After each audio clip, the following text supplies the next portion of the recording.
ಶ್ರೀಧರ ಜ್ಯೋತಿಷ್ಯ ಸದನ ಶ್ರೀಧರ ಗುರುಕೃಪೆಯ ಪವಿತ್ರ ಸದನ.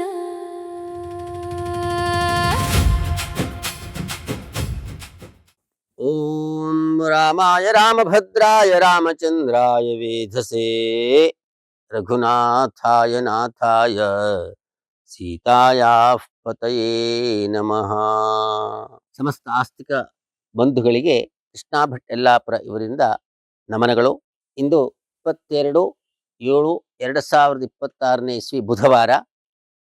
ಸ್ವಾತಿ ನಕ್ಷತ್ರ ತುಲಾ ರಾಶಿಯಲ್ಲಿ ಚಂದ್ರನ ಸ್ಥಿತಿ ಇದೆ. ಮೇಷರಾಶಿಯವರಿಗೆ ಪ್ರಯಾಣ ಯೋಗ ಇದೆ, ಒಳ್ಳೆಯದಾಗಲಿ. ವೃಷಭ ರಾಶಿಯವರಿಗೆ ಆರೋಗ್ಯದಲ್ಲಿ ಕಿರಿಕಿರಿ ಇದೆ, ಎಚ್ಚರಿಕೆಯಿಂದಿರಿ. ಮಿಥುನ ರಾಶಿಯವರಿಗೆ ಪಂಚಮದಲ್ಲಿ ಇರತಕ್ಕಂಥ ಚಂದ್ರನಿಂದ ಮಕ್ಕಳಿಂದ ಸೌಖ್ಯ ಇದೆ, ಒಳ್ಳೆಯದಾಗತ್ತೆ. ಕರ್ಕಾಟಕ ರಾಶಿಯವರಿಗೆ ಗ್ರಹ ಸೌಖ್ಯ, ವಾಹನ ಸೌಖ್ಯ ಇದೆ, ಒಳ್ಳೆಯದಾಗತ್ತೆ.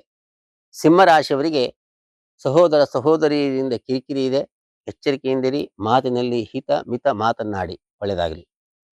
ಕನ್ಯಾ ರಾಶಿಯವರಿಗೆ ಧನಲಾಭ ಇದೆ, ಕುಟುಂಬದಲ್ಲಿ ಸೌಖ್ಯ ಇದೆ, ಒಳ್ಳೆಯದಾಗತ್ತೆ.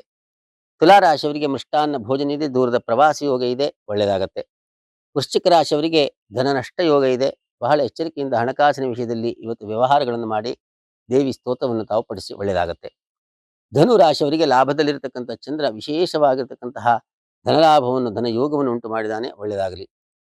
ಮಕರ ರಾಶಿಯವರಿಗೆ ಉದ್ಯೋಗದಲ್ಲಿ ಇವತ್ತು ಕೀರ್ತಿ ಇದೆ, ನಿಮಗೆ ಒಳ್ಳೆಯದಾಗತ್ತೆ. ಕುಂಭರಾಶಿಯವರಿಗೆ ಭಾಗ್ಯದಲ್ಲಿರ್ತಕ್ಕಂಥ ಚಂದ್ರ ನಿಮಗೂ ಕೂಡ ಒಳ್ಳೇದು ಮಾಡ್ತಾನೆ, ಧನಲಾಭ ಇದೆ, ಒಳ್ಳೆಯದಾಗಲಿ.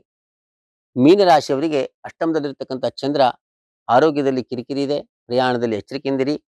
ಮೃತ್ಯುಂಜಯ ಸ್ತೋತ್ರವನ್ನು ತಾವು ಪಡಿಸಿ, ಒಳ್ಳೆಯದಾಗಲಿ. ಸರ್ವೇ ಜನಾಃ ಸುಖಿನೋ ಭವಂತು. ಓಂ ಸ್ವಸ್ತಿ. ಶ್ರೀಧರ ಜ್ಯೋತಿಷ್ಯ ಸದನ ಶ್ರೀಧರ ಗುರು